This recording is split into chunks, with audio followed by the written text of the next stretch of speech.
The most accurate Punisher movie ever made, and yet, somehow, the critics couldn't hit the target. Nope. Ooh. Well, soulmates, we just watched Punisher Warzone, and welcome back to another unfortunate case of movie. My name's Soul Keever. And I'm Astrid. And yeah, this is part of our new series, the first episode of our new series, where we review, well, bad movies that are actually really good. Yeah, this is like really more an unfortunate case of bad movie review. Yeah, we're not gonna rake this movie over the coals. It's about movies that have already been raked over the coals for seemingly no reason, because we noticed after watching a few movies that were supposedly quote-unquote bad, that they really turned out to be very good. Yeah. So I had this idea where, why don't we talk about those movies? Like, for instance, we watch Ernest Scared Stupid, and that has a real bad Rotten Tomatoes score. But we watched the movie, and it was extremely competent. Yeah, it was a lot of fun. And then we watched Freebirds, and that, too, got really low score, but wow. It was adorable. It was good. I couldn't fault it for anything. It was wild, and it was all over the place, but it was still well made. Well, yeah, it's a kid's movie. It's going to move fast. Yeah. And then I thought back to one of the greatest injustices in cinematic history, I thought. Punisher Warzone, directed by Lexi Alexander. Ooh, boy. Man, this woman really got it when this movie came out. And I don't know why. Yeah, because we watched it, and we both thought it was very good. I remember going to see it way back when it first came out. And even then, it was really good. I watched it with a friend of mine. We both thought it was very good. We don't really understand what the bad reviews are, because it's got some really lousy reviews. If you look all over online, you'll see that it's about on par with the Thomas Jane Punisher when you look at all the reviews. But if you watch the movie, you know pretty much immediately, if you've seen the two, that it's better than the Tom Jane Punisher by a mile. So, Probably sexism. well, it always falls back on that, doesn't it? Yeah. It's almost the go-to, really. Almost like 99% of the time we're dealing with a bad movie. It's almost always got something to do with that. So what did you think this movie was going to be when we first approached it? I thought that this movie was going to be like John Wick, but with his family instead of his dog. And that's pretty much exactly what I got. Yeah? Like, more violent somehow. He was like... I think that's funny that you refer to it that way, because I think of John Wick as Punisher, but with a dog. Yes, but I saw John Wick first. My point is that Punisher came first. I mean, cool. But you asked my first impression of this movie. I know. I'm just joshing you. Yeah. Well, I thought when Punisher Warzone came out that it was going to be based on the reviews, because I was seeing a whole lot of reviews. At first I thought, oh man, this looks kind of cool. And then I started hearing stories about how troubled the production of this movie was. And I thought, ooh, I don't know about this, because for anyone who doesn't know, Punisher Warzone had a really, really troubled production history. There was a bunch of script rewrites, and then Tom Jane was initially attached to star in this movie, but then he dropped out, and then everyone who was interested in the Punisher was just thinking, wow, okay, is this movie canceled now? And we found out, no, it's still in production. Okay, well, who's going to be the Punisher? Oh, Ray Stevenson? Who the fuck is that? That was my thought. I never heard of him in my life. But I thought that based on the reviews when this came out, I thought it was going to be just a mockery of the Punisher. I thought it was going to be worse than the Tom Jane movie, and I thought the Tom Jane movie was terrible. I hated Thomas Jane's Punisher movie, the one with John Travolta. Oh, it was just... I got a special history with that movie like I have with Batman v Superman. And I don't really want to talk about it too much here because I want to save that for a future review. But rest assured, I hate that movie. I hate it so much. And I thought that this was going to be pretty much the same. I thought it was just going to be the Punisher, like at his little tea party with his stuffed animals. What's wrong with a tea party? And just emphasizing pinkies up as he puts away all of his weapons and stuff. I thought it was going to be a really wimpy movie. Boy, was I surprised. It was pretty much the exact opposite. I got just action, more action. Oh my God, what's happening? Right? And they throw the most gore at you in the beginning. Just to let you know that this movie is not the previous Punisher movies. No, my friend. This movie has got it going on. This movie is pretty much a direct translation of the Punisher comic books. Let's just put it out there right now. That's what we're dealing with here. If you don't like this movie, you're probably very, very likely not going to enjoy Punisher comic books. Because Punisher comic books are just as violent. Jesus. And they have just as many ridiculous characters. People bitch about the ridiculous characters in this movie, but the characters in the comic book are just as ridiculous. Comic book universes are full of ridiculous people. They're very silly. The people who gave this a negative review, what are you thinking? Do you think that comic books are like Nobel Prize winning literature material or something, especially a serialized comic book like The Punisher? It's not like it's a graphic novel that won Eisner Awards or something. It's an ongoing series that's full of cheesy one-liners like every 80s action movie ever conceived. For the love of God, the original Punisher was probably conceived based off of Charles Bronson's Death Wish. I'm not even kidding. What? That's what we're dealing with here. Punisher was created in 74. Death Wish came out in 74. Do the math, man. Oh, that's... Huh. If you don't think that the Punisher is based off of cheesy action movies, you're wrong. You're just wrong. Get over it. And boy, does this movie deliver. This movie delivers a lot of stuff that was seen in the Punisher's Max series, written by the writer Garth Ennis and illustrated by various people. Anyway, it was very mature, very violent stuff. And I just can't emphasize how nuts that series was. And Lexi Alexander apparently pulled just all of her material from all the comic books from this series, too. She found a whole bunch of ridiculous stuff in there and said, oh, I have to include this. And I got to give her credit. She did. So why don't we talk about what this movie actually was, aside from what we thought it would be. Okay. So this movie, again, it is a bloody, violent movie. Oh, it would, like, I knew it was going to be violent because the Punisher's whole thing is he kills people, like, for fun. But I was not prepared for just how gory this movie was. What is it? You didn't think it was going to be gory? No, I knew it was going to be gory. I didn't know it was going to be this gory. I thought I warned you that it was going to be gory. Like, it's exceptionally gory.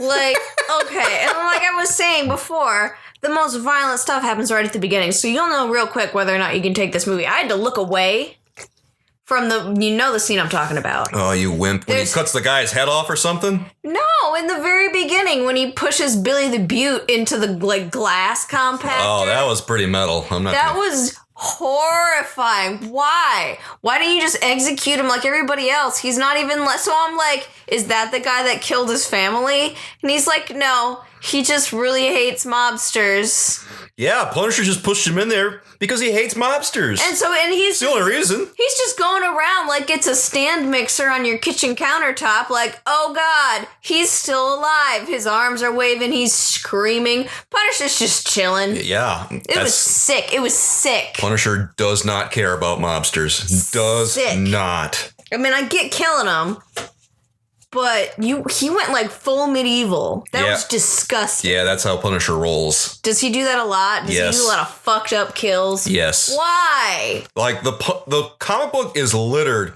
with creative killings. Even the video game that was released in 2005, the Punisher had his own video game. Again, he was voiced by Thomas Jane. And in the video game, he had killings in there that were just as wild and creative, although you were discouraged from doing them for some reason. Why would they program it and then discourage you? I have no idea. I guess because they were trying to avoid an adults-only rating. Ah. Yeah. Okay. It has these interrogation kills where you can interrogate a criminal, and then if you kill them, you lose points or health or something. But if you don't kill them, then you get information out of them. Okay. And then it's I don't know why you're not allowed to, because the Punisher totally would. You can still go through with it and just do the most terrible things to them, but they put a black and white filter over the kills so they could avoid the adults only rating. So they tried to put it all in there, but the board just wouldn't let them. It's still a great game though. I love it. That sounds horrifying. It's a very accurate portrayal of the Punisher, just as much as this movie is. But anyway, yeah, so if you can take that scene, you'll be fine the rest of the movie. I could not take that scene. Had a little trouble with some of the violence. Oh, I won't knock you too hard, because I thought, man, this is brutal when I was watching it. He had no skin left. That was disgusting. That was like some straight up Hellraiser shit. Oh, yeah, it looked like he didn't have anything left. But it looked more realistic. I can't believe he had hair in the next scene. I don't know how did he get hair? I guess he never fell all the way in. Oh, God. He was like drowning in it. His hands seemed mostly okay, too. His hands were pretty cut up, too, but it didn't look like he had all of his face peeled off or anything. I did like the way they constructed this scene, or the kill, rather, or not even the kill, just the way that Jigsaw became Jigsaw. Because I thought that when we saw Jigsaw with his face all pieced back together, that it was a very accurate portrayal of how Jigsaw looks in the comics. Okay. They went out of their way to make this comic book accurate, down to the cartoonish level of violence. And then I don't think I was necessarily expecting one main villain, or if there was going to be a main villain, I thought it would be like the people that killed his family, not just his general vengeance streak. But we got both his general vengeance streak and also an extra villain. Like, that had nothing to do with killing his family, other than just also happening to be in the same profession. Oh, yeah. I like this movie because it doesn't give us another rehash of an origin story. They mention it in passing, and they also give it to us through a little bit of dialogue from one of the detectives, Detective Soap. Yes, the goofy guy. Yeah. So we get some minor flashbacks with a montage along with some dialogue, but we don't really linger on it for too long. So one thing I really hate about modern superhero movies is that they just go into the origin story too much, especially with characters that we've known for a while now. Like Batman, do we really need to hear the origin story again? Spider-Man, do we need to hear it again? Superman, do we need to hear it again? You know, answer most of the time is not really. We can get it through a simple flashback that lasts maybe a minute or so, and then we can move on with things. And the Punisher's kind of at that point, too. Everybody kind of knows where he is at this point, guys. We can just get on with it. And boy, this movie did get on with it. Yeah. I thought that Jigsaw was very well portrayed by Dominic West. And he was a creepy fuck. Oh, he was. I was surprised how creepy he managed to be, despite having such a cartoonish accent and behaving so flashy. He had these costumes on him that were kind of just compensating for the way his face looked. Yes, he was a very fashion-conscious villain. Oh, absolutely. He couldn't take care of his looks, but he did take care of his clothing. boy. I like He had how he had this pimp coat he was just strutting around in, this thing that he looked like he stole off of Tommy Lee Jones from Batman Forever. I like the scene when they take the bandages off his face and the doctor's like all proud of his work, and you just know he's just gonna look beat all the hell. Oh, the guy's, like, did a little of this and a little of that. He's like, no, you need to understand, you had no skin left. And he's like, so we did this and this and this and just a little bit of horsehide. Horsehide? And his face, Billy the former Butte's face, when his doctor told him that, you knew he was going to kill him. You knew. Yeah. I kind of had shades of Tim Burton's Batman when I saw this portion. Because you remember in Batman when Joker's down in that plastic surgeon's basement and the plastic surgeon is just warning him that things did not go as well as I would have hoped. Stuff like that. You see what I have to work with here. He's just trying to give you an easy letdown. And they're informing him the ligaments and everything, tendons are destroyed, blah, blah, blah, blah. Your face is a mess. I think Joker got off a little easier than Billy here. Yeah, overall, yes. Billy, man, he got horsehide. He did. And it's like, why? That's not even a close match. Your body's going to reject that. What kind of doctor are you? A doctor with very few resources, but lots of connections. I guess there's a reason this doctor's operating out of his basement. It looked like the doctor was operating out of a skyscraper or something, didn't it? Oh, yeah, that, old hotel building, something. Yeah. Seemed like he was pretty well-to-do. Looked like they were just in his office after hours, I think. Not that well-to-do. He couldn't even get him face mink. Oof. Regular old horsehide. Horse, great for the tail's great for violins. The horsehide, not so great for the face. It's not a good look. Don't do it. I can't imagine horsehide would go too well on any look. No. Horsehide's what you use for chaps and stuff, man. Right? Not faces. Oh man, but yeah, he was disgusting. He was straight up Leatherface looking. Yeah, he didn't get a chance. The doctor did not live long enough to tell Billy he got it off a horse's ass. Yeah. Yeah, unfortunately, Billy gave him a good pair of scissors right through the forehead. Oof. Right, which again, that was violent. Well, they didn't show it on screen. They showed him on screen. Well, they showed him. The scissors in him. They showed him dead, but they didn't show Billy stabbing him in the head. Okay, but not too long after, they show his brother eating a man while he's still alive, like a velociraptor. Yeah, but they don't show it on screen. So, they basically do. I mean, it was hidden. He bites his neck on screen. It was hidden. And they show his guts. So? It's pretty rock and roll. Gotta give the people a little something to go on. Oh, God. It was just... I wonder what he was even eating. Did he just pull out his heart or something? Yeah, I think he pulled out his liver or his kidney or something. Well, he did say that the kidneys are a delicacy with applesauce in Sweden or something. Oh, yeah. Saying it with his, is that a New York accent or a Boston accent? Yeah, they're talking with these cartoonish New York accents. Did you know that where was it? Wherever. I thought it said Sweden. In Sweden, the kidney is a delicacy with applesauce. His brother Looney Bin Jim said that. Yup. Oh, yeah. Then that name was funny because then people would call him LBJ. Yeah, and then Jigsaw would keep insisting, his name is James. Yup. Their sibling relationship was actually kind of cute. I was here for it. I kind of thought that they got along pretty well together. Right? And mentally ill sibling relationship also good. It was a good one. And I thought that Jim, aside from eating a guy, didn't seem like he was all that bad. Excuse me? He was awful. I can see now why that guard was taunting him. You felt for the guard then? I mean, not at first when he was doing it. So, when we first see Looney Bin Jim, he's, strapped down to his bed, and the guard brings him in his tray. Yeah, he's practically catatonic in bed. Yeah, but then instead of, actually feeding him, he eats his food in front of him. which is awful. And so then I kind of didn't mind the guard dying. But, like, later on, this guy's a huge dick, so I can kind of see why people were frustrated with him.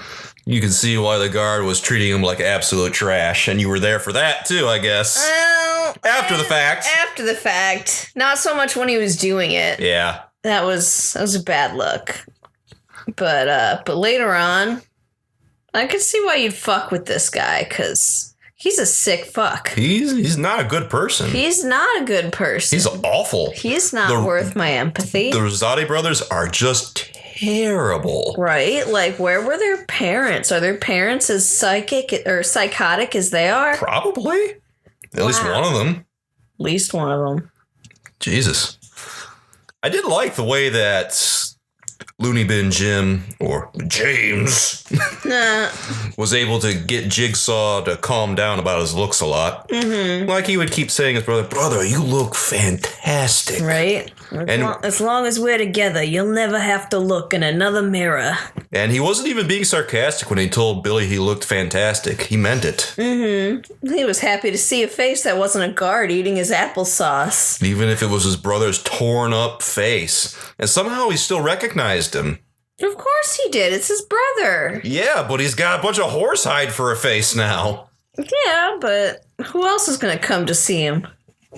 No, probably nobody. He knows what his brother does for a living. You know what I like was Jigsaw's henchman saying, hey, boss, do you think we should bring these pills along? Oh, yeah, that was adorable. He's like, why? He seems fine. You know, just in case he starts not feeling so good, you know? Yeah, he seems great. And meanwhile, he's like eating the guard who took his applesauce. He's like, I want my applesauce back. Yeah, Billy is absolutely okay with what his brother's doing. Right? You could tell they grew up a little wild. Oh, I have a feeling that Billy's probably not so hot upstairs either. Oh no, it's a shock that they had to have had a guardian of some kind because they made it to adulthood. Yeah, they most likely did. They could only have been raised in the mob where other people are doing stuff for them because left to their own devices, they would surely die. Oh God, yes. These men are. It's a wonder they're functioning adults. Well, one of them is. Mm-hmm. The other, obviously, well, not so much. What did James do to get sent away again? I assume he ate somebody. Okay. So I feel like they tiptoe around it and they never really talk about it. They do not talk about it, but just based on the way he handled that guard, I'm going to go ahead and assume he probably ate a person or two. Mm-hmm. Obviously, he's got cannibalistic tendencies because he's a little too anxious to tear people apart. Oh, yeah. But I'm not sure the mob knew that about him, or they might not have been so eager to make fun of him. Now he's going to be on his shit list when he gets out. Oh, I don't think he was ever supposed to get out. Mm. I'm pretty sure he's just supposed to stay there the rest of his natural life. Mm-hmm. And the only reason he got out is because of Billy. Oh, yeah. Billy didn't have any henchmen at that point because the Punisher killed everybody. That's right. He just walked in there. Yeah, he just killed the entire family, so Billy recruited his brother. Mm-hmm. And his brother was surprisingly helpful. Yes, his brother was basically like 10 henchmen rolled into one cannibal. It was a very smart recruit, if you ask me. Oh, yeah. Oh, you can always trust your family. Mm-hmm. Well, not always, but some families you can always trust your family. It depends what kind of family bond you have. Mm-hmm. And these two were tight. Oh, yeah. And they get back together and it was like no time had passed. Yeah, it was like they just seen each other yesterday. Yeah, it was like a genuine sibling relationship. Yeah. I liked it. They were adorable. It was kind of nice that one guy was lugging his son around with him, too. The one henchman that Jigsaw had. Oh, yeah. Uh-huh. Even though he thought that his son was an idiot. The young guy.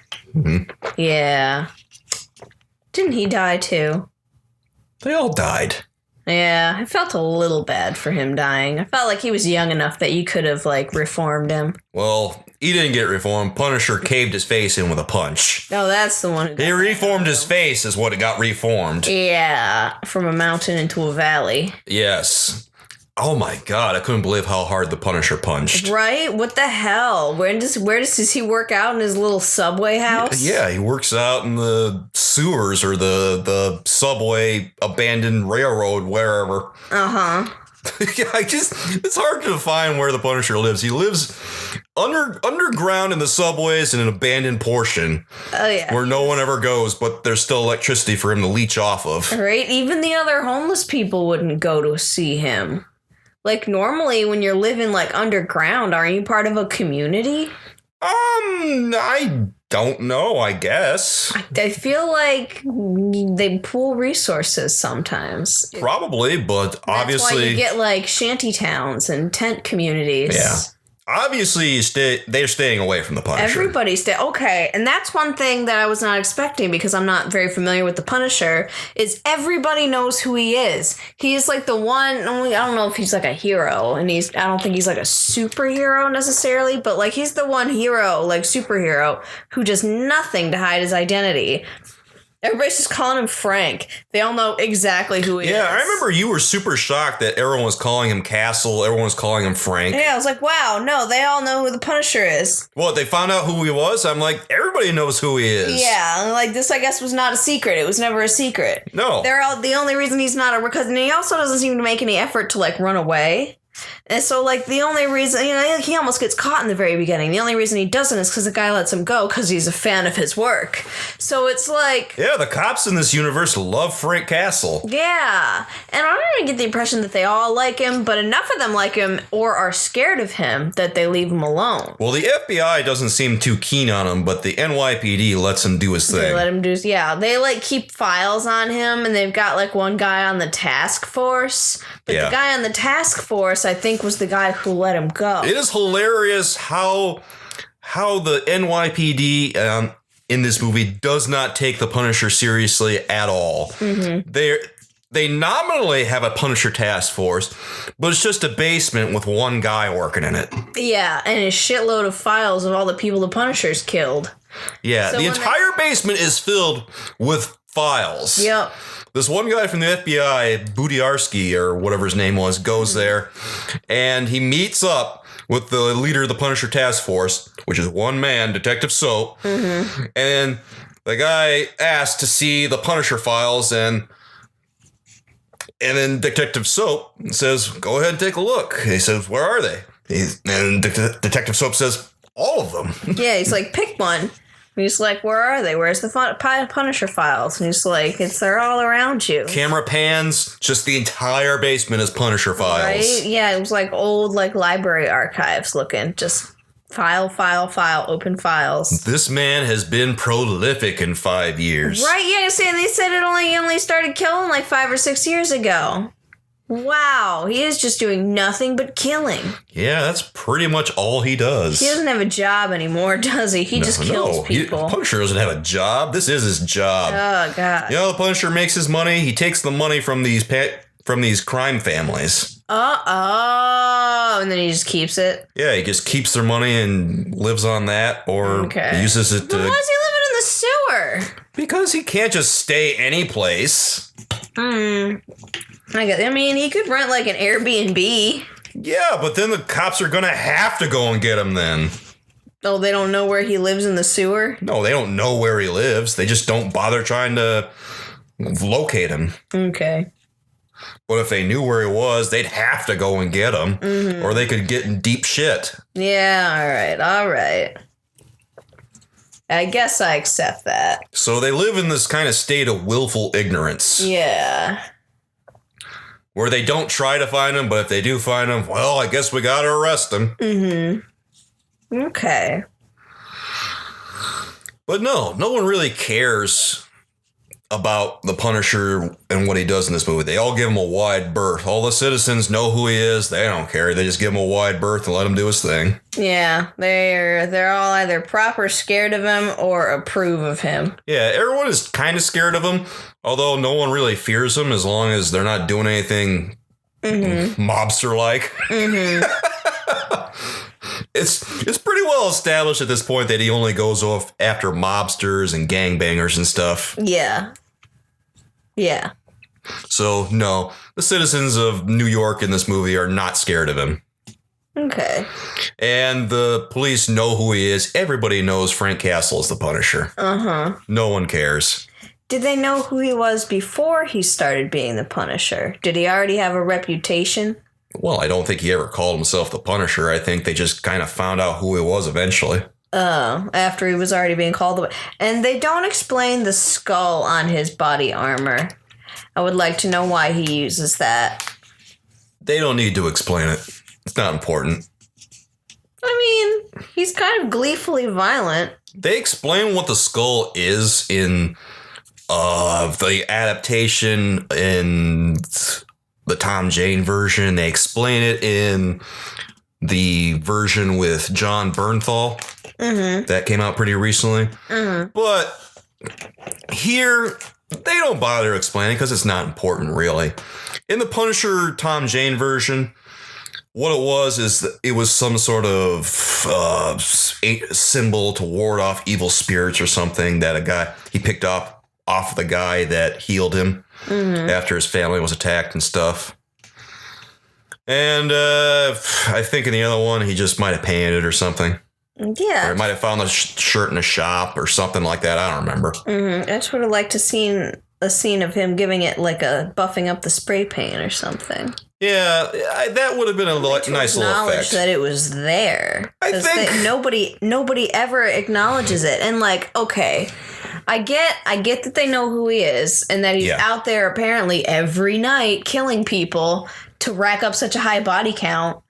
But then it's like, does he seem like the kind of guy who's going to sit and decorate his clothes? He's not really that type, but I can see him touching up his vest. So then he cares about this symbol or this vest enough that he jazzed it up. This is what he thinks looks snazzy. And just my only complaint about this movie is that I would have liked to see a little bit more character development with the Punisher. Like, I get that. He's got a feeling backstory, but this was just all guts all the time. Let me come down so that you can bring me back up. I did like the way that this movie had so much action in it. It's one of my favorite things about it, and that's why I like it so much compared to the other versions. The only version that really compares, I think, is the Dolph Lundgren version. I actually kind of like the Dolph Lundgren version. Okay, he is a big bastard. Well, he plays a pretty decent Punisher, actually. And I'm not going to rip on that movie too much. I think the Dolph Lundgren Punisher movie is what we call a cusper. Okay. Even though it's got some story bits here and there that are kind of, that probably wouldn't happen for real, such as a female leader of the Yakuza. But that's one of those things I'm willing to let go. Anyway, enough about that. We'll talk about that one later. But yeah, I totally get wanting to have a little bit more character development in this movie. I think that Frank could be shown touching up maybe some of his weapons. He could be shown touching up some of his uniform and stuff. We don't really need to go into a big, long spiel about where the damn thing came from. We'll probably just go into him spray painting the skull a brighter shade of white, because obviously his vest is going to get worn sooner or later. Yeah, so people still know who he is. And obviously he wears the skull here as an intimidation tactic, because people see that and they think, oh, shit. Right, yeah, it was very Braveheart. And let's be real. You see that skull in real life, you're probably going to shit yourself. Oh, yeah, for sure. Especially because it's like all faded in this, so you know he's been out like boots on the ground doing killing. Yeah. So long that like it is faded. And not from the sun, because he always seems to be out at night. Yeah. I read that Lexi Alexander didn't like the skull design. And she wanted it to be understated. Okay. And she didn't want it to be there at all initially, but Marvel and Lionsgate insisted that they keep it there. Which I think was a better decision. Because, I don't know, I think it's just one of those things that kind of defines who the Punisher is. Yeah. I would have put a brighter, kind of just jagged, spray painted skull on there. I wouldn't have gone real fancy with it or anything. I might have even put some like bulletproof armor on the teeth part or something like that. Nice. And I might have, if I really wanted to get fancy with it, I would have raised up the skull as sort of like an embossed piece of armor. Mm-hmm. If I wanted to get real fancy with it. But I could see him just having a thick layer of armor on and spray painting the skull on too. Oh, yeah. One of those ways I would go with if I were doing the movie. Mm-hmm. And I think that would be perfectly acceptable either way. But I was kind of bothered by the fact that the skull was so subdued in this movie. And obviously it's because Lexi Alexander didn't like the skull. Mm-hmm. And I could also see taking the skull off completely. I can see the Punisher not having a skull at all, especially if we're going like realistic with all that stuff. Yeah. Supposedly, Tom Jane didn't want to do this movie because he didn't feel it was realistic anymore. He wanted to do a realistic Punisher, which begs the question, why the fuck did he do the 2004 movie? Because, yeah, that was realistic. Also, he kills so many people. That's not realistic. Mm-hmm. Really? He's living underground and he's not a little bit sick from it. That's not realistic. If this were realistic, there would be so much wrong with everything in this movie. Like, he can't go on for that long without taking care of some injuries, lying low for a while to heal at least. Right. He can't just go out every night doing this. He's probably going to have to take a week off between every excursion. Mm-hmm. Because, like, he kills a lot of people before they really seem to know he's there or, like, register who he is. Yeah. But, like, there's also times when he gets into fights, you know? Like, he gets his butt kicked a little bit when he's fighting people. He gets his nose broken early on in the movie, and he resets it. Oh, that was so gross. Gross. He reset it with a pencil. Yeah, it wasn't like gory, but that was another scene that I had to close my eyes for. He puts the pencil up his nostril, and then it's like, you know what he's going to do, because he like closes his eye and he grits his jaw, and then I close my eyes and I just hear this loud crunch.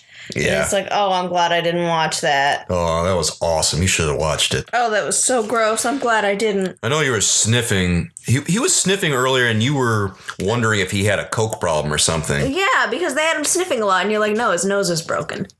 Yeah, and then you found out, oh.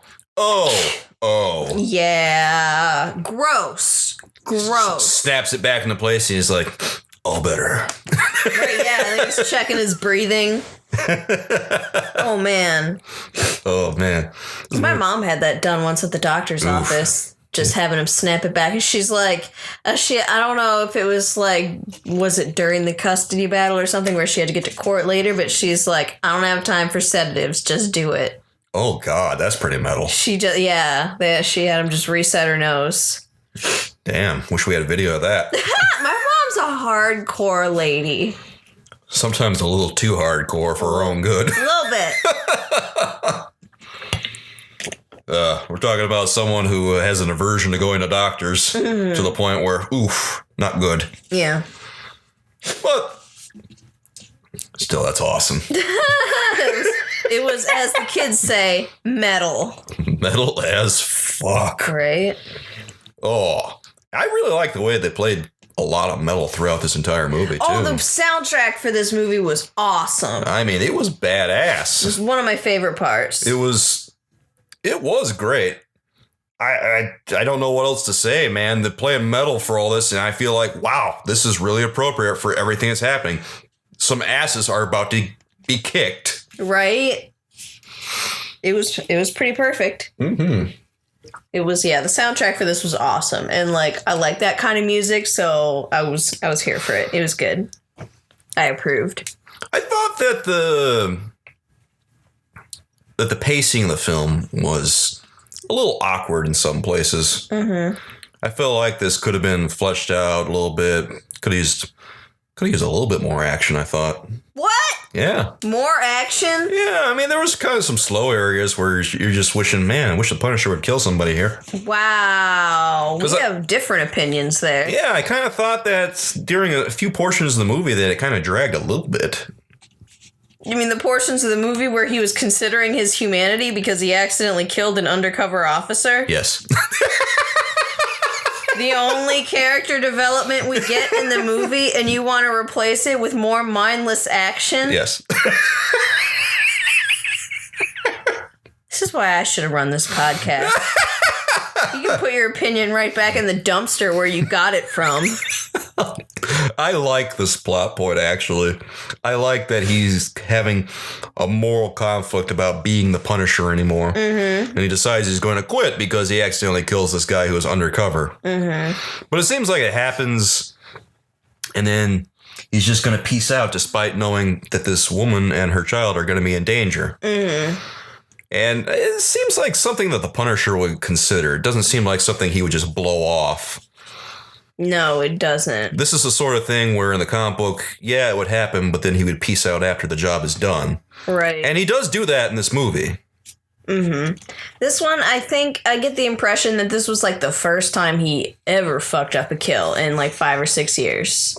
Yeah. And that's why it's getting to him so bad. It's just giving him like PTSD flashbacks to finding out that his family was dead when they didn't deserve it. Yeah. Because they happened to be at the wrong place at the wrong time. Like the bones of what happened are the same. And it also seems like a very unpunisher-like thing to happen too, that he takes out this guy accidentally. Because usually what happens in the comic book is that the Punisher gathers a lot of intel about whatever he does. Mm-hmm.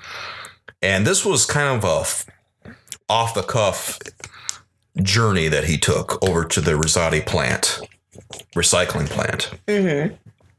Usually he doesn't go places without extensive planning and whatnot to make sure that there's no unwanted casualties. Mm-hmm. Yeah, he was real fast with the violence there, which is why that guy got shot. Because it's like he saw people in there, he assumed they were bad, and he shot them.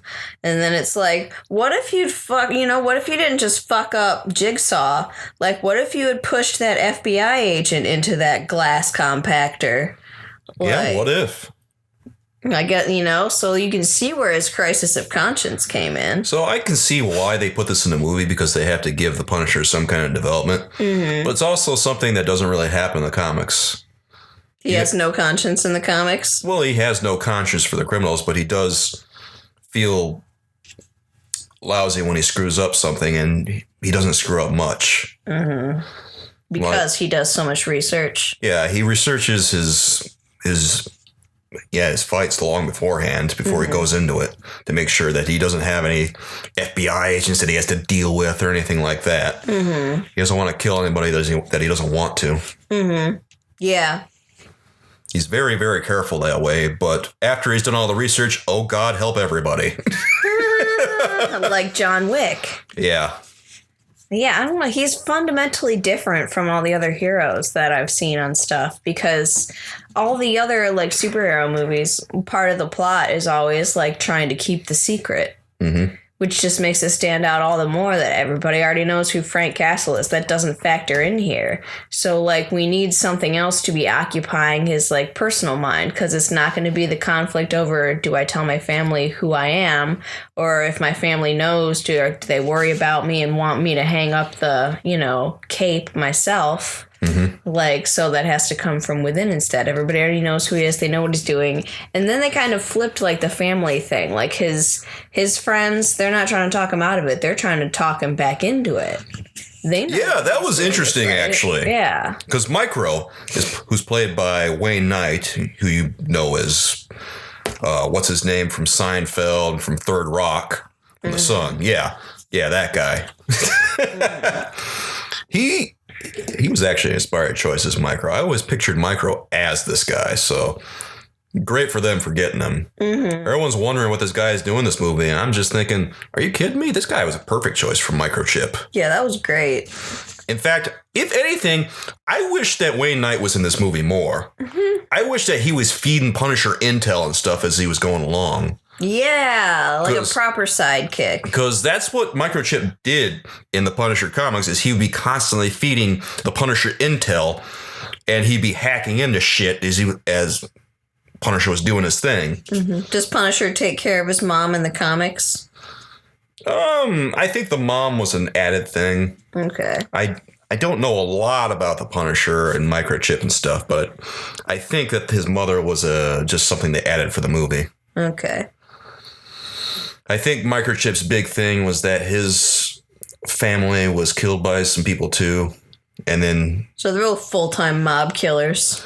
Yeah. He wants to help the Punisher after he finds out what he does. Okay. And so this is what he does for the Punisher. He gets him all kinds of weapons, and he also gets him all kinds of tech and stuff. Oh my god, okay. Yeah, can we talk about that scene for a second? Because when he goes to meet this guy, and he's like, yeah, I got some weapons for you. Like, I was expecting him to have a couple, like, black market guns, right? Yeah. Like, maybe a little bag full, like a duffel bag full. No, he, like, pulls, like, a shelf down from the ceiling. He's got, like, a whole closet. He's got hidden compartments everywhere just loaded to the gills with weapons. Just decking out his mom's apartment. It was ridiculous. And what he's doing here is this crazy buyback type of program that he does from gangbangers and stuff. Uh-huh.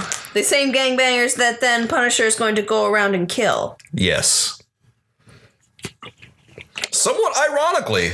Right. Considering that he's getting their weapons back. Right, except for the one. Although I guess they might not know that Punisher is involved in that buyback program. No, they don't. Yeah, I'm going to say, because they're all scared of Punisher. They do not know that he is involved, but this guy is helping them out. Mm-hmm. Mm-hmm. Because he's done with that life.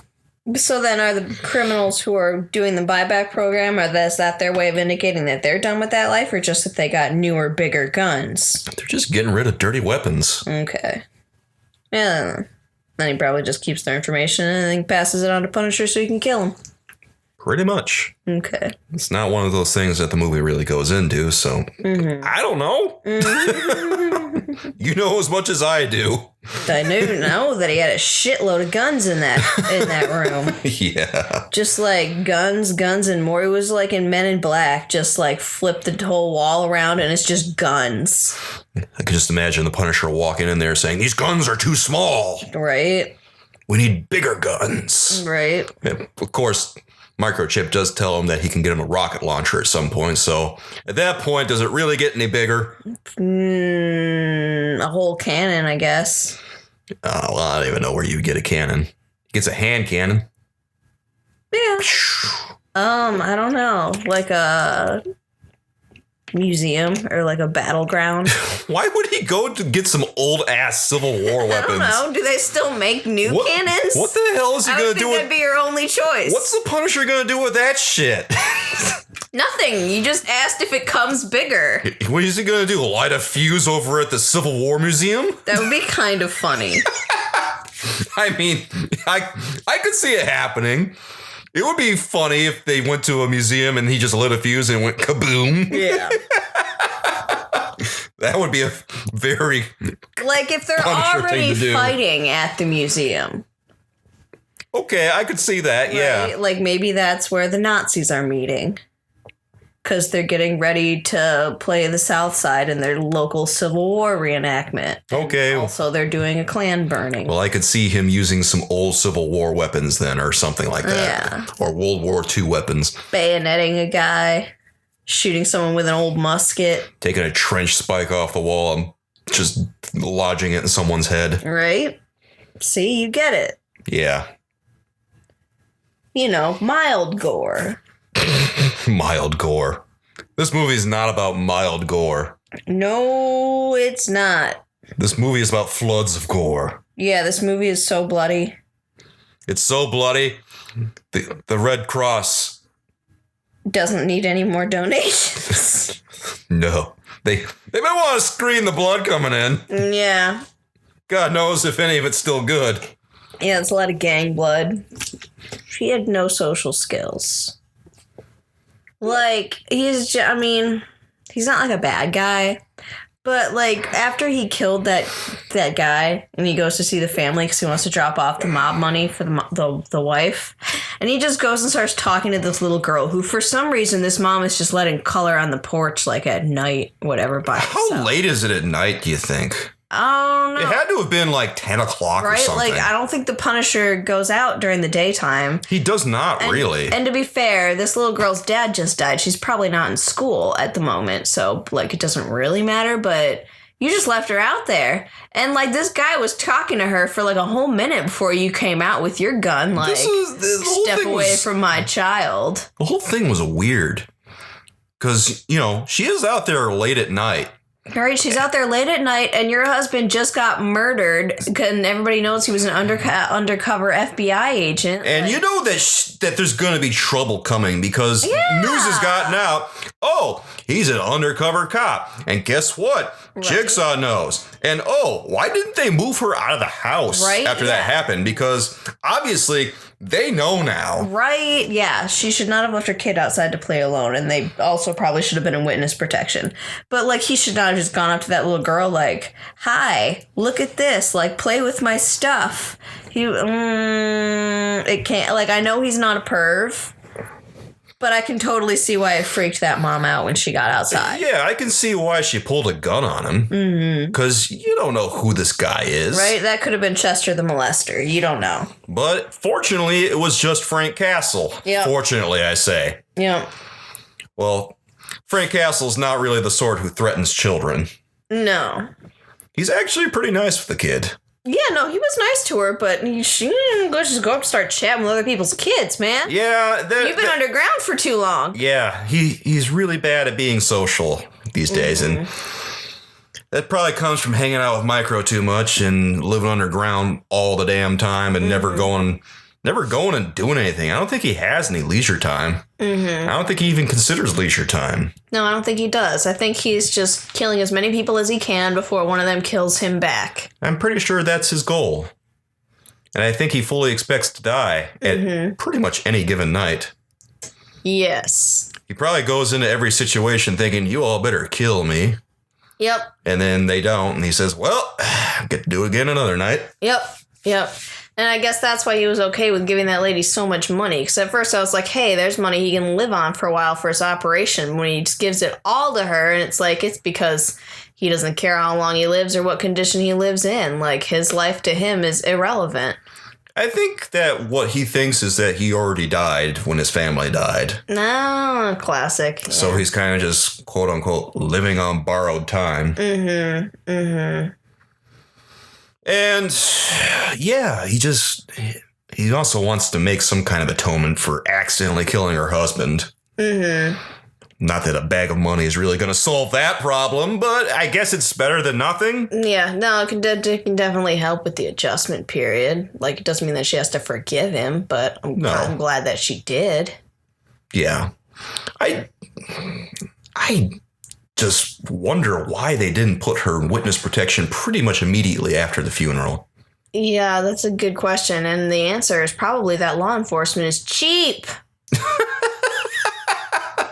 Well, I guess so, considering that the Punisher had to do all the work for them. Right? They had to stay underground in the sewer with the Punisher.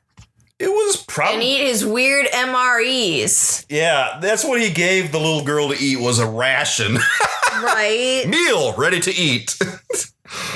Oh, it might be ready to eat, but you don't want to eat it. Right.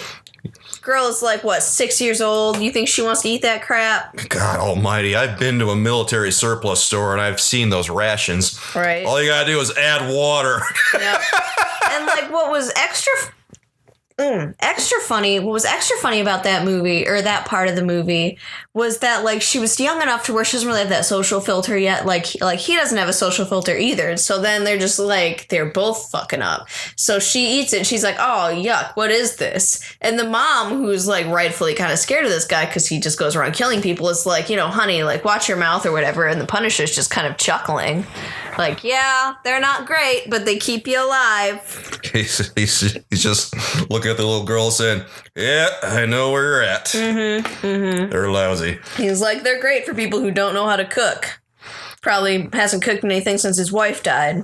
I bet that the only place the Punisher ever goes when he goes out in public, he probably goes to military surplus stores during the daytime. Do you think he still gets his veteran discount? Probably. Because everybody knows who he is. Yeah. Yeah. He's probably very famous there.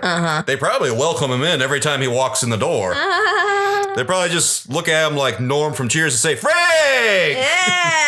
How you doing, bud? Got a pair of boots for you. Still out there? Kicking boots. Out there punishing people. Pew, pew, pew, pew, pew. Pew, pew, pew. Yep. They welcome in. They give him a complimentary ration every now and then. Oh. Show him all the new stuff they've got. Frank, check this out, brother. Right? Yeah. Yeah, that's probably how it goes. Got some pictures of the wall of them with him. Yeah. People asking for his autograph. It's possible. I'm a little surprised he doesn't walk around in his fatigues, because he seems like the kind of guy who would walk around in his fatigues. Well, he's not an asshole, thankfully. Yeah, I guess there's that. He does walk around in his, I guess, partial uniform at least. Because he wears his pants all the time. Okay. But he does take off the body armor that he wears on his torso sometimes. Especially when he goes back to his living quarters in the sewers, or subway, whatever it is. He goes there and he relaxes. He's got a chair. He's got a bed. He's got all the amenities you could want except heat. Ooh. Yeah, I noticed that. Yeah, you notice that they're the billowing breath out of people's mouths as they were down there. Yeah. Yeah, you get the vibe that it's very cold where they are. Yes. And he doesn't want to light a fire because he doesn't want to die of carbon monoxide poisoning or an explosion because it might be the sewer. We don't know. Well, he's not a complete fool. No. He does have a hot... nice of him to give the little girl his other blanket. Yes. He does have a hot plate, though. Yes. And he does make coffee. So it's somewhat livable. Oh, okay, yeah, that's the only thing that matters. You don't need a flush toilet, just coffee. Made on a hot plate. You just go out on the rail and poop there. That's how hepatitis spreads. Well, you gotta poop someplace. Yes, you do. Just go out on the subway rails and you take a dump there, you go back. No. That's not how this works. That is not what we call a sustainable living situation, Frank. I don't know. I bet that's what he does. You can't just wrap your poop in newspaper and drop it down a shaft. Maybe he goes to Microchip's place to take a dump. He might. Hey, Micro. How's your mom? Gonna take a dump. Walk and talk, bud. Micro, these MREs are not sitting well. I'm gonna need about 20 minutes in here. The owner of the military surplus store tears up. That man has put my children through college. Right? But they let him use the toilet, too. Probably. All right. So he's got a couple places he could take a dump. All right. Yeah, well, that matters. Yeah. He's a clean-shaven guy, kind of. Yeah. So he's got a place where he's shaving, too. Yeah, he's got some running water in there. Mm-hmm. So he goes out on the rails, takes a dump, goes to Micro's place, takes a dump, goes to military surplus store, takes a dump. He's taking a dump everywhere. Okay. He takes a dump on half the people he kills. Yeah, I was about to say, I would not put it. That's a sick fuck. He might open their mouths and poop in their mouth. Oh, God, dude. He kills them. That's too much. That's too much? Yeah, that's too much for the Punisher. He's not going to go to the trouble of taking a dump in everyone he kills. What, is that his new calling card? Maybe. They're not going to call him the Punisher anymore. They're going to call him the Poopinator. Yeah. I mean, that is very punishing. The shittister. Mm-hmm. He punishes you with your poop. Oh, God. With his poop. Dude. Why? I don't know. He eats hard and he poops hard. I guess if he eats all those rations, he's probably just pooping like hard chunks. Right? Like, what if the Punisher has IBS? Ugh. He's not going to just stop killing people. Maybe you should rethink his punishing thing if he has IBS. It's probably not the condition you'll want for that sort of gig. Probably not. God almighty. I'm just trying to hide in the corner. All of a sudden, just a slow fart leaks out. Thinking probably too hard about where the Punisher goes to the bathroom. I mean, it's a concern. Nobody wants to take their pants off in the cold. It's a concern, but it's not that hard to figure out. Also, there might be rats down there. Nobody wants a rat bite on their butt. Like, it's a concern. Probably eats rats. He might. Ugh. I don't know. What kind of war conflict did he see? You said he's a veteran, right? Well, he probably went to Iraq or something. Okay. Oh, so the Punisher's not a very old comic book. The Punisher is an old comic book, but they keep updating the character every few years. It used to be that he was a Vietnam vet. Okay. But obviously, Nam was like 50 years ago, so that's not going to fly anymore. Right, but his origin is he was a Vietnam vet. Okay. Yeah. And then he was in whatever war. And now he was in Iraq and Afghanistan and blah, blah, blah, blah. All that stuff. You know, every so often there's a new war and he was in it. Yeah. And if there was no war, then he was off doing some special forces thing somewhere. Okay, so he was like career military. Yeah. Up until his family was killed. Yeah. And then did he just go MIA or get dishonorably discharged? I think he just went MIA, more or less. Okay. It's usually how the Punisher works with this sort of thing, is that, you know, he was doing his thing, came back home. He was either just came back home and got, you know, went out to a picnic with his family, and then they saw what they saw, and then everyone got shot. Or else well, yeah, that's usually how it happens. Yeah, that's how it happened in this. Yeah, They were out for a picnic. He was a military firearms instructor in this. That was his day job. And then he was out with a picnic with his family. They witnessed a mob execution. They were discovered, and then they were shot, and then he survived, and that's the end of it. Yeah, okay. Did he survive, though, because he's a badass, or just because they didn't double tap? They did not double tap. Okay. Because he's, like, really good at killing, so I was kind of half expecting, based on the fact that he got all this in the military, for them to have come upon him, and then him to have just killed them all back. But they already killed his family. Yeah, they killed his family. They tried to kill him. Obviously, they didn't. Yeah. And sometimes they actually do shoot him in the head. Like, they shot him in the head in the 2017, I think, adaptation. Damn. But he lived. He just won't die. Yeah, that's the gist of it. Okay. It's like a Jason Bourne thing. Yes, he won't die. Okay. That's the thing. Punisher doesn't die. Did he go to the hospital for that one? Yes, he went to the hospital. He didn't die. Okay. He came to his senses, realized what happened, and then he just got up and left. And then he decided to keep killing. Live to fight another day. He realized what happened, got up, decided, I'm going to kill them all. And then he went and became the Punisher. The end. That's how the mob went to become extinct. Okay. Yep.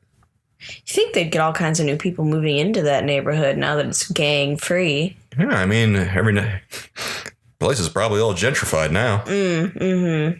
Thanks, Punisher. I like that he had his whole chest of his kids' toys in the ground with him. Yeah, that he let the little girl play with. Yeah. Because like you said, he's not terrible with the kid. Yeah, He's a nice guy. He's very nice to her. He's nice to the mom, too. He's not completely devoid of social skills. He's just awkward because he hasn't interacted with anyone in a long time aside from Micro. Right. And Micro's kind of weird back to him, so I don't know that that's really helpful. Yeah, His social skills. Micro's really awkward in his own right. I don't think Micro gets out much. I'm not sure he does. So, one of the scenes in the end, I was expecting to go differently than it went. The scene where he gets his like extra firepower, and he goes and he finds where Jigsaw and Looney Bin Jim were hiding Micro and the little girl and the mom. And like one of them has the gun on Micro and the other one has the gun on the little girl or the mom, and was like, I think it was the little girl. Yeah, and Looney Bin Jim has gun fixed on the little girl and the mom technically, but yeah, splitting hairs. Yeah, and so Jigsaw was like, I'm gonna do you a favor. I'm gonna let you get to pick who lives. Like, you can save your friend or you can save this kid. And you know that Jigsaw was going to do them both in. Right, yeah. Because that's how Jigsaw rolls. Right? So, and then Punisher's looking at his friend and was like, you're not even going to feel a thing. And then he shoots. And you think he's shooting Micro, but he's not. He's shooting Looney Bin Jim. Yeah. But, like, I really thought that when he said that, like, he had made his decision and that he was going to have some like Batman type thing to figure out how to save them both. Like I was expecting him to maybe have a second gun in his other hand or just be like really fast reflexes. But no, he shot the guy, the little girl lives, and Micro gets shot. Like he had no thing, you know, it was essentially like him shooting Micro. Like you didn't have any plan. I thought he had a plan. You didn't have a plan, Punisher. No, he didn't have a plan for that. All those guns on you. You didn't have a plan. Not like a throwing star. Not nothing. There wasn't a hell of a lot he could have done. I was distraught when Micro died. That one hit me. I didn't like that Micro died. I felt like there was a lot more we could have done with Micro. And Micro, we didn't even see half of what he can do because he does so much more in the comic books than he did here. Here, he was just kind of there in a few scenes, but other than that, not really. So it was a little disappointing that they killed him so damn quick. Yeah. I wish that Micro would have stuck around, and I hated that they killed Jigsaw, too. Oh, is he like a regular in the comic book? Yeah, he's a recurring villain. They don't kill Jigsaw off just for shits and giggles. He's like the Punisher's main arch enemy. Interesting. Aside from the Kingpin. The Kingpin and Jigsaw are the Punisher's two big bads. Does Jigsaw work for the Kingpin? No. Two independent villains. Yeah. Okay. They don't work for each other, or they don't work together. Okay. Sometimes they might for some reason or another, but generally no, they're independent. They're not part of... Are they both mobsters? Yes. They're just not part of the same crime syndicate. Right. Okay. The Kingpin has his own thing going on. And the Jigsaw tends to work for other people a lot. He doesn't tend to be his own boss a lot. Okay. Sometimes he is his own boss, and obviously in this movie he's his own boss. It still works. But generally, yeah, he's either a lackey or he's doing his own thing or something like that. Okay. And he's not really portrayed as a very smart man in the comics either. Really? Because he seems smart in this. Ish. He has his moments, but generally, no, he isn't portrayed as very smart. Then how come he can't kill him? He's just slippery. He's not smart, but he's slippery bastard. Yeah. All right. That's the extent of it. He's slippery, but not slippery enough, or he wouldn't have horse on his face. He's slippery enough that he lives. Okay. That's about the gist of it. Okay. I think the way that this happened in the comics was that he got thrown into a mirror and then his face is all torn up and stuff. Obviously, the glass crusher here was a little bit more destructive and definitive. Horrifying. Oof. He should not have lived. He should not have lived, but hey, that's a movie. It's a serious origin story. That's a killer movie. Oh, shut up. Man, I wish that Micro would have lived. And I wish that Micro would have had a greater... More significant role. It just felt like poor Wayne Knight was here just to die. Like Jurassic Park all over again. Yeah, it was disappointing. That's one of the things I really don't like about the movie. I didn't like that Jigsaw died, because Jigsaw, he could have been like a recurring part or something, but I also understand why he died. Because a lot of times in stuff like this, in Punisher media, the villains die a lot, but then, they come up with new stuff and then they just bring the villains back somehow. Oh, yeah. And that's just comic books for you. They're all just supposed to be like standalone worlds. Yeah. A lot of times they'll just reboot the Punisher thing in the comic books again and then bring the villains back and then they'll find new ways for him to die. It's like their personal hell. Yeah. They're not too shy about killing villains and then bringing them back and stuff. But when you're dealing with a movie, sometimes you gotta be a little bit more, I don't know. Dramatic. You gotta be more dramatic. You gotta be more creative with what you do with the villains, too. Because obviously, if you spit roast Jigsaw and then throw him on a fire, he's pretty definitively dead. Right.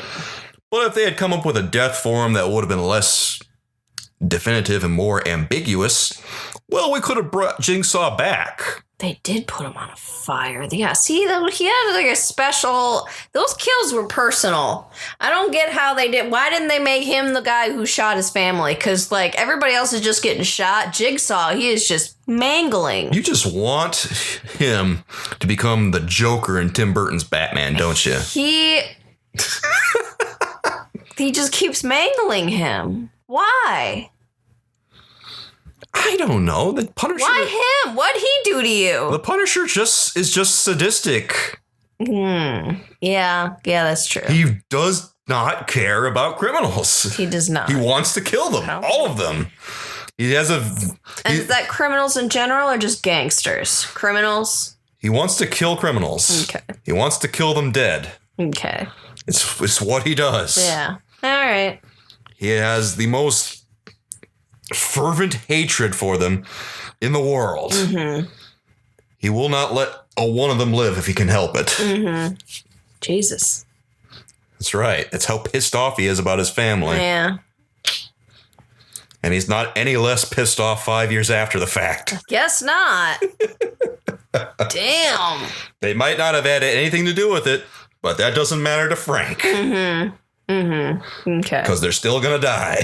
I guess. Could be one file on that wall. Oh, a basement full of files. Yeah. Of course, the Jigsaw file is probably massive. Mm-hmm. Oh, man, guys. Hey, check out all the stuff that Frank did to the Billy Russo guy. Right. Or Billy Rosati. Uh-huh. I keep forgetting his name is Billy Rosati. Uh-huh. They called him Billy Russo on the new TV series or the Netflix series that was canceled. Ah. But that version of Jigsaw sucked. Okay. This version was a lot better. Mm-hmm.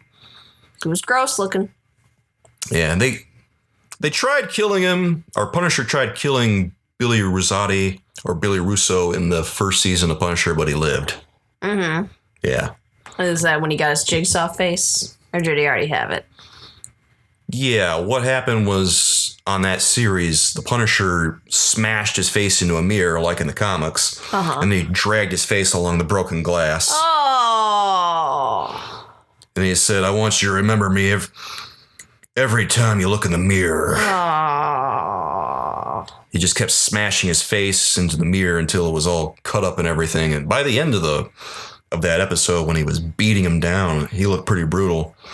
Ooh. But what really sucked was during the second season when we finally saw Billy Russo, because what he was wearing was this mask that covered his face because it was supposedly all torn up. When he took the mask off, it was a huge disappointment.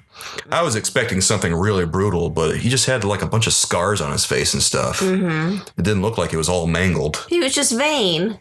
Yeah. And I didn't like that at all. I thought that was stupid. Okay. You wanted him to look more gnarly. Yeah, I want him to look like this. Yeah. Based on the way that Frank treated his face on that, it should have been fucked up. Yeah, he should have looked like Leatherface. At the very least, it should have been all scarred all to hell. Mm-hmm. Instead of just a little bit. Yeah. Yeah. Okay, that's fair. But that's not what we got. We got garbage instead. So garbage. If they want to reboot that series, I'm all for it. Mm-hmm. Most disappointing Jigsaw ever. Oh. Fortunately, there's only been 2 of them, so whatever.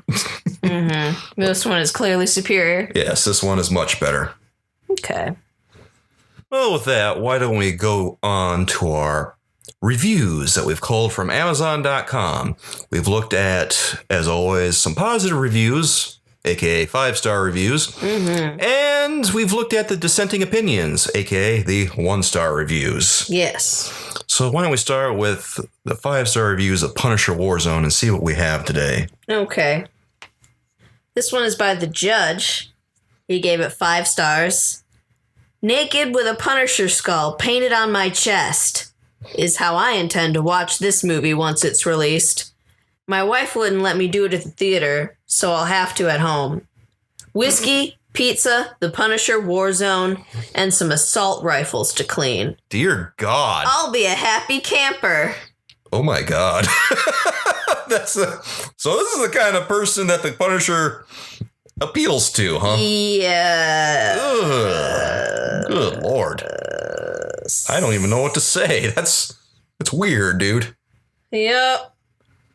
Maybe there's a reason your wife doesn't like this. There might be. I'm not sure she likes any other stuff either. I don't know. The second one is from Franz Sustento? Sustento? Okay. 5 stars. I mean, it's Punisher. It's a movie that lets Punisher be Punisher.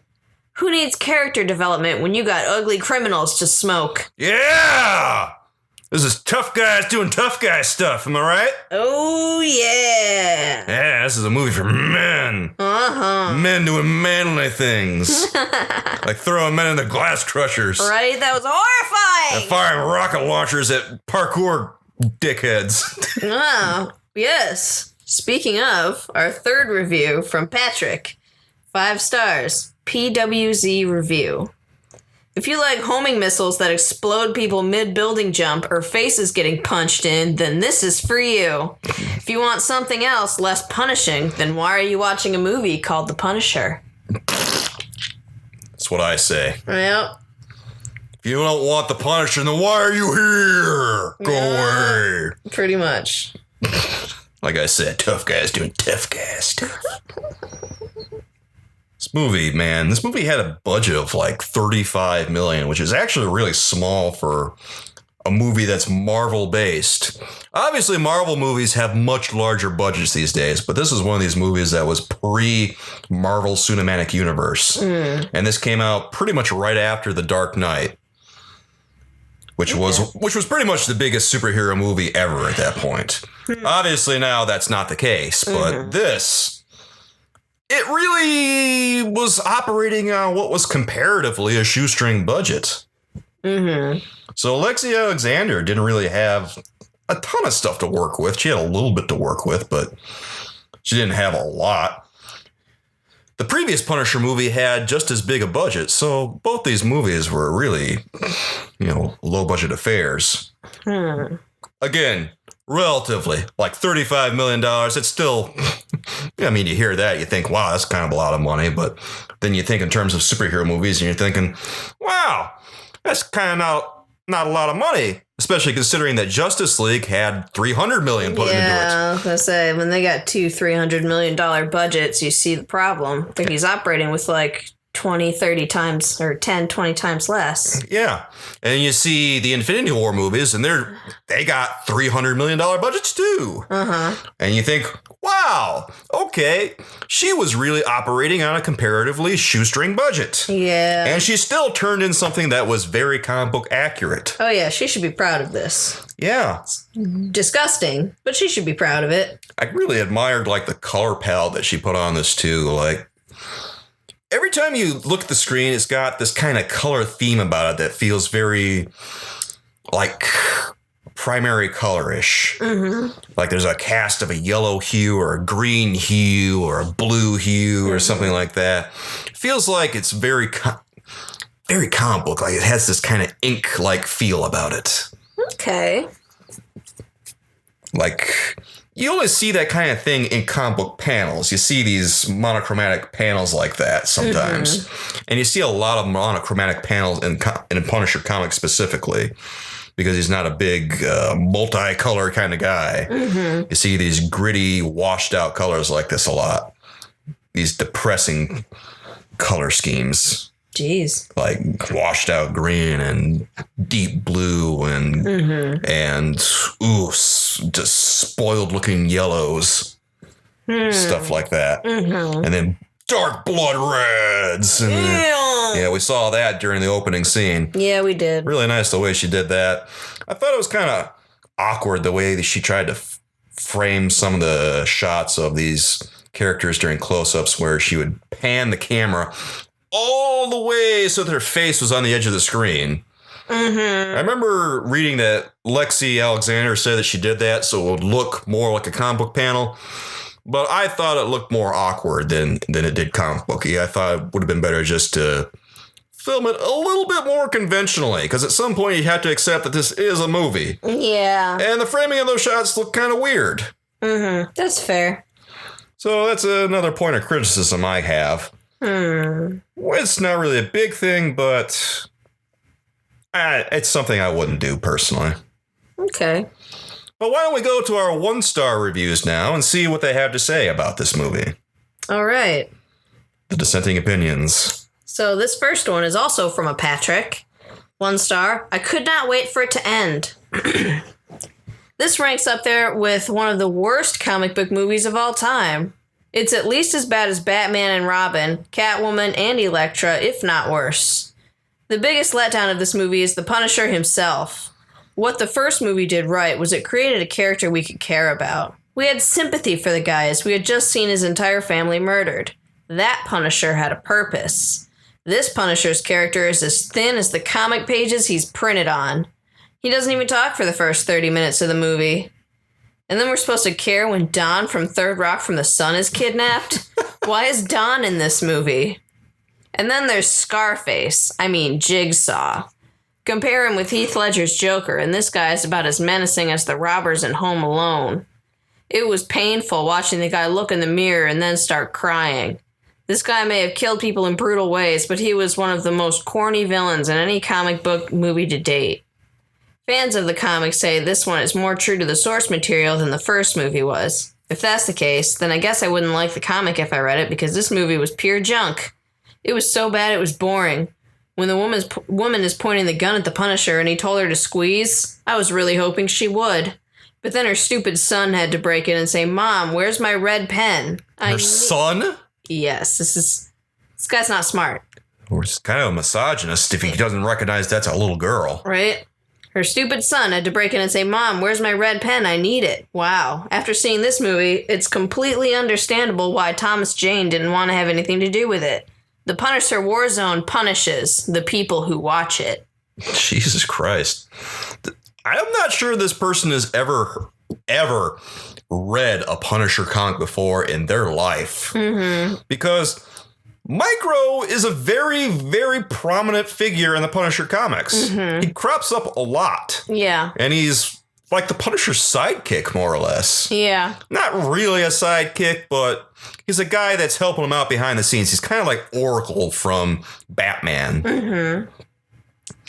And Jigsaw is incredibly comic book accurate. I have no complaints about Jigsaw whatsoever. This is Jigsaw.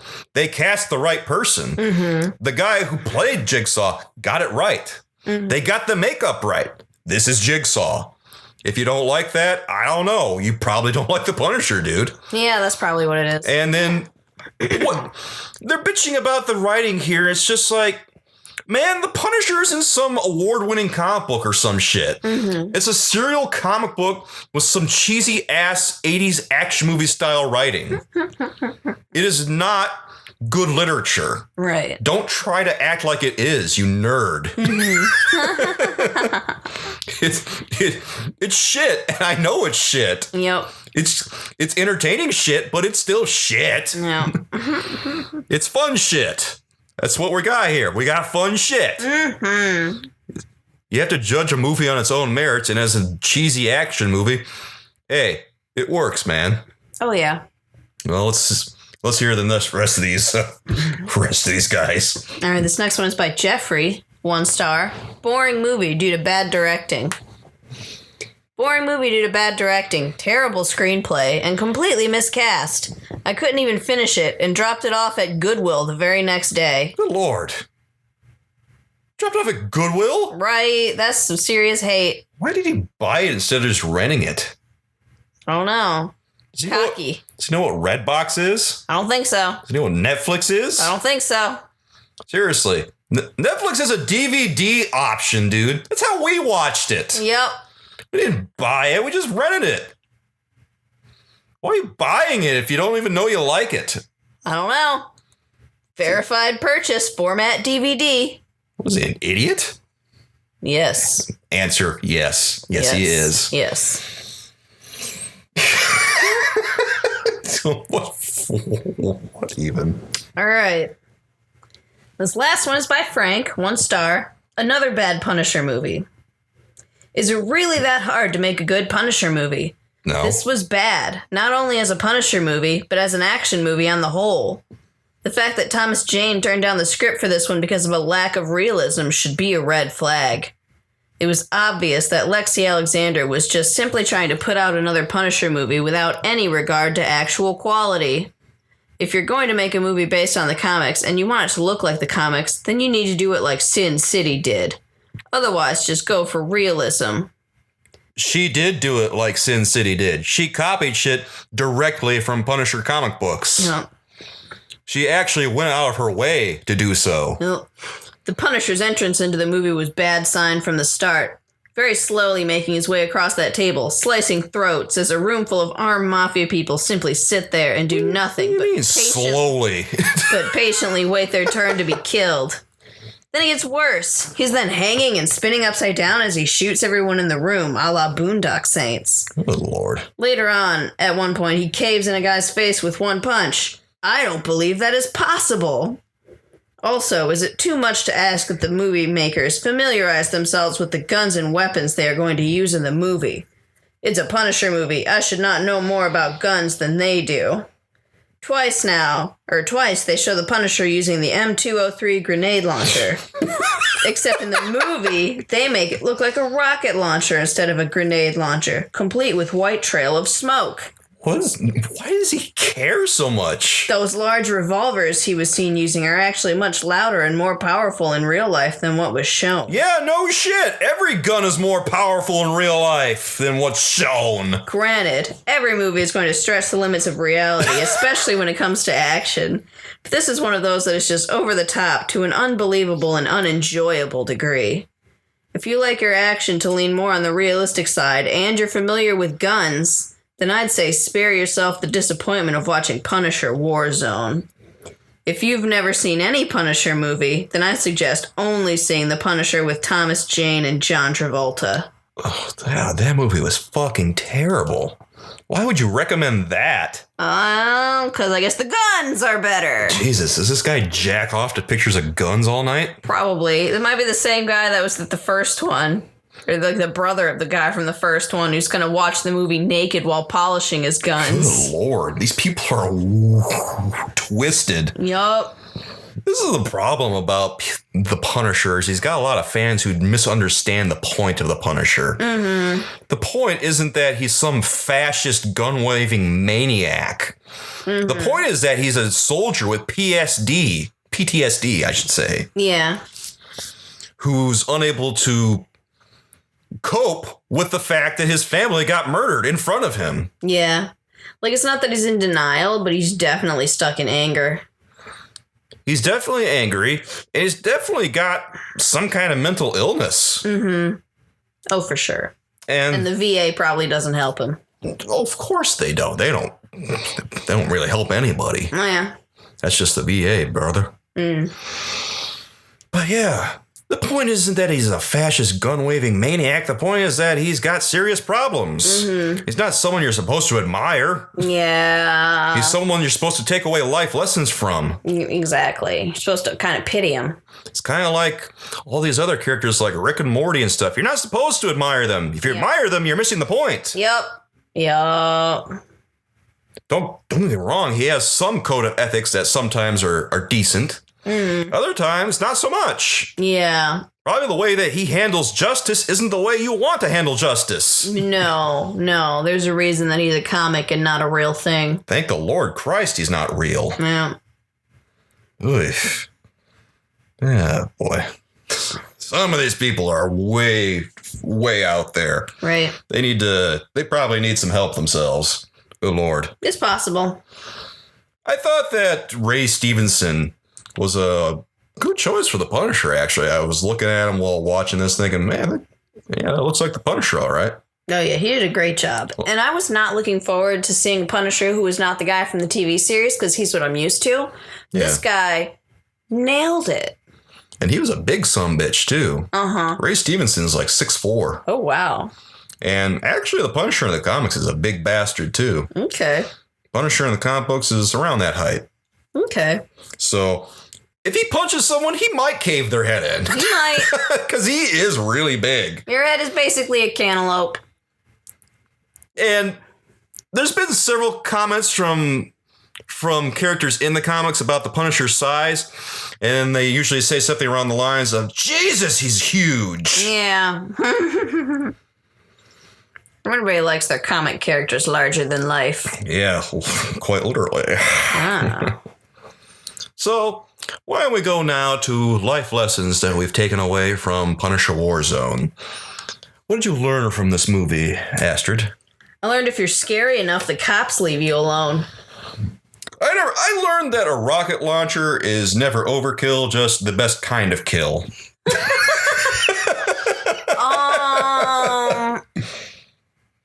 I learned little girls do not like MREs. Well, nobody likes MREs, so I'm right there with her. Yeah. I learned you can survive a glass crusher relatively unscathed, but all bets are off on your face.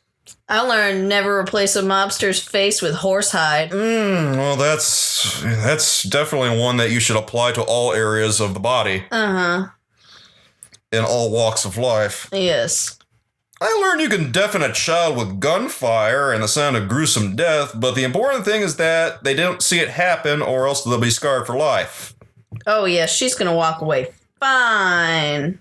Yeah, she's not gonna, look up at all. Right? And her ears definitely aren't ringing after the shotgun blast. Oh, of course not. Good Lord. She's young. She'll grow out of it. Ugh. I learned that if your husband dies while doing undercover federal police work, your family will not get to go into witness protection. I learned a bag of money will suffice perfectly to right all the wrongs that you've ever done. Mm-hmm. I learned even if you've got a huge bag of money, some people just like staying in the sewer. Mm-hmm. I learned the right motivational speech will make gangs put aside their beef for a common enemy. Ah, yes. Jigsaw says as he recruits everybody for his cause. All right, next time he comes, we're going to have an army. Yeah, I read that Alexei Alexander included that as a parody of all the military recruitment things she's seen on TV and stuff. Mm-hmm. I think she was seeing them pretty much everywhere she was going, and she decided to include that as a parody. Okay. Or a satire. Yeah. I learned that there's no rats in the mob except for the rats that are in the mob. I learned it's traditional after spit roasting your enemy to barbecue them because punishing is hungry work. Oh, yes, obviously. But not as hungry work as being in the loony bin. Absolutely. Gotta get your applesauce back. Yeah. With a side dish, of course. Of kidneys. Oh. If the Swedes do it, it can't be all wrong. I'm not sure they were talking about human kidneys. And yes, it can still be wrong. The fuck? I mean, it's just European is all it is. Oh, shut up. Life lessons from the Punisher Warzone, everybody. Mm-hmm. So what would you rate this movie? What's your recommendation here?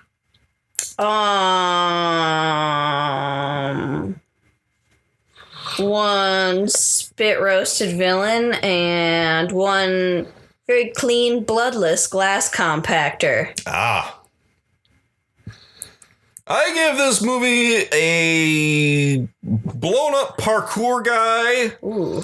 And a faceless mobster at the dining table. Oh, that's not a bad rating. Yeah, that's pretty good. I recommend watching this movie. I thought it was very well done. I don't think it's a perfect movie by any means, but you can overlook a lot of the things that might be wrong with this movie. Mm-hmm. If I were to give this an honest rating, I'd probably give it maybe, 7 or 8 out of 10. Yeah. Somewhere around there. Probably a B grade is how I feel about it. Mm-hmm.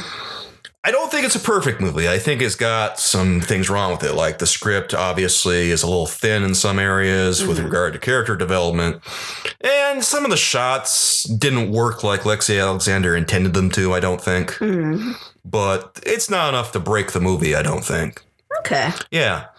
I really do recommend this movie. It is very entertaining. It's got a lot of action. All the negative reviews that were thrown out about it when it came out, it really didn't deserve that bad of a rating. It didn't deserve to get raked over the coals. Yeah, it's like Wonder Woman or Captain Marvel. They're just doing it because she was a woman. Yeah. And she certainly didn't deserve to have her career more or less destroyed because of this movie. Mm-hmm. That's what really gets me here is that she hasn't really done she still does stuff, but she didn't seem to do a lot of stuff after this. This wasn't the springboard that it should have been for her career. Yeah, she did a really good job, all things considered. And I read that she was butting heads with Lionsgate a lot as she was making this. Mm-hmm. And it's kind of a wonder that this movie turned out as good as it did, because they kept pushing and pushing for her to do other stuff. Mm-hmm. And she would refuse to do other stuff, I believe. Mm. Like they wanted her to film all these different script parts, and they wanted her to do a whole bunch of other stuff, and it was reported at one point she got fired because she was butting heads with them, but obviously she didn't get fired. Right. And she would approach Marvel, and she says she felt more in tune with their ideas, but mm-hmm. they would defer to Lionsgate. Mm-hmm. They're like, we sold the rights. Yeah, I mean, Lionsgate at this point had the final say on what the movie was going to be. Uh-huh. And there's not much you can really do about that. Mm-hmm. And she said that she found that unfortunate because she felt much more in tune with Marvel's ideas than Lionsgate's. So, again, all things considered, this movie turned out pretty well. Yeah. Also, apparently she did not have final cut.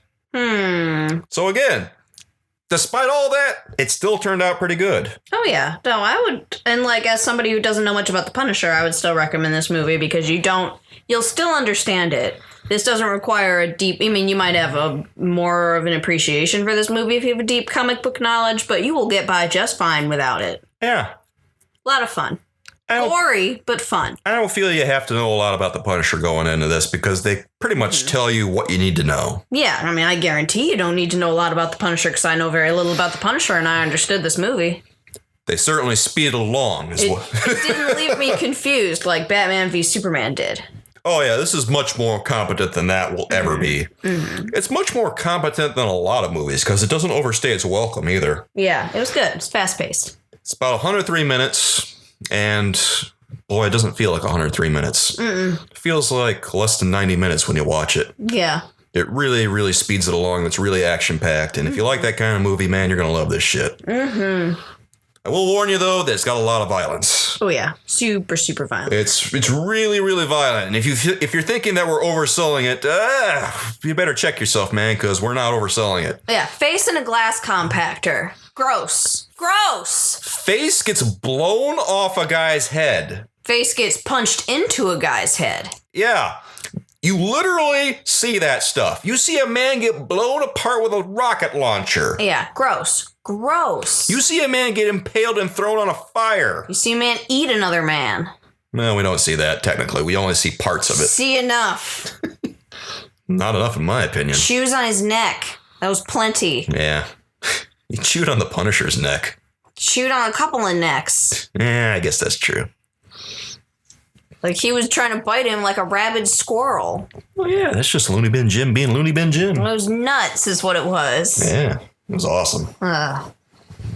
So yeah, guys, go ahead and watch this movie. Wholeheartedly recommend it. Oh, yeah. I guess, considering we're doing a series called Bad Movies That Are Really Good, we're going to pretty much recommend every movie that we put in this series. Yes. Yes. But the reasons might vary. Yeah. I think it's just a really entertaining movie that got a bad rap for no reason. Mm-hmm. And I think Alexia Alexander, considering all the hurdles that she encountered, she did a fantastic job. Mm-hmm. So she should be proud of this movie, and I believe she is. Yeah, she's very proud of this movie. Good. Yeah, she should be. Anyway, guys, I believe that's it for this particular episode. Next time, we're thinking about doing... I think we're going to do maybe Dinner for Schmucks or something. Yeah, that was better than I thought it was going to be. Yeah, that one got some pretty bad reviews, but I thought it was a really good movie. Mm-hmm. It's got somewhere around 40% on Rotten Tomatoes, but I think it deserves better than that. I think it deserves more around, again, a B probably. Okay. That's the thing about movies in this particular series is that they might not be perfect, but I think they deserve better than what they got. Oh, yeah. Mm-hmm. So I think we'll do Dinner for Schmucks. If not, we'll do something else that's just as fun. I won't make any promises, but I'll just say probably Dinner for Schmucks. Will it be as fun as a Mouse Elisa? Because that happens in Dinner for Schmucks. Ah, yes. It'll be at least that fun. I believe next time on our bad movie review, we're going to be reviewing Juno.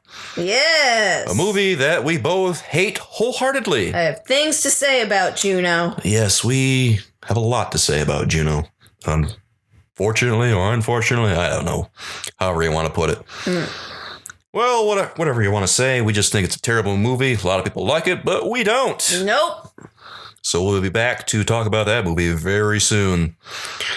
And other than that, we're thinking about doing another night at the bad movies. Right now, we're looking at The Grudge. Mm-hmm. I won't be making any commitments on this one, but we're really thinking about going to see that movie if it's still at the theaters by the time we decide to record our next night at the bad movies. Mm-hmm. If not The Grudge, we'll be doing something else. So don't be surprised if we don't do it, but we might. We're going to try. Yeah. Anyway, guys, really hope you enjoy this. If you want to see more of our stuff, feel free to check out our other podcasts. You can find us on Spotify. You can find us on most major platforms. Yes. In addition, check out our YouTube channel because we have a couple of podcasts that are not available on our typical service. Yeah. Yeah. You can find some old reviews there. And we're also going to be filming some more videos very soon where we're going to be doing some slideshow type things where we make fun of some of the screenshots that Astrid takes. Yes. Oh, yeah, that's my one complaint really with this movie, other than the slight lack of character development, is that I wanted to take screenshots for this. Like, oh, like, why do people think this is bad? This looks awesome. But everything that I would have taken a screenshot of was so bloody violent that I was like, they're not going to let me put this on Twitter. Yeah. Like, I'm just going to get blocked. What's funny is one of her images actually got flagged, and that was in Deck the Halls, no less. Yeah. So, yeah, we do have to be a little bit careful about what we put on Twitter because Twitter is a weird place. Speaking of, you can follow us on Twitter at Case of Movie. Absolutely. Follow us at Case of Movie. And you can see Astrid's screenshots at Angry Astrid. Yes. And if you want to follow me, Soulkeeper, you can just follow me at Soulkeeper. Anyway, guys, we'll be back soon with some more very cool stuff. And, well, until then, with love from us to you, we'll be back soon. Bye. Bye-bye.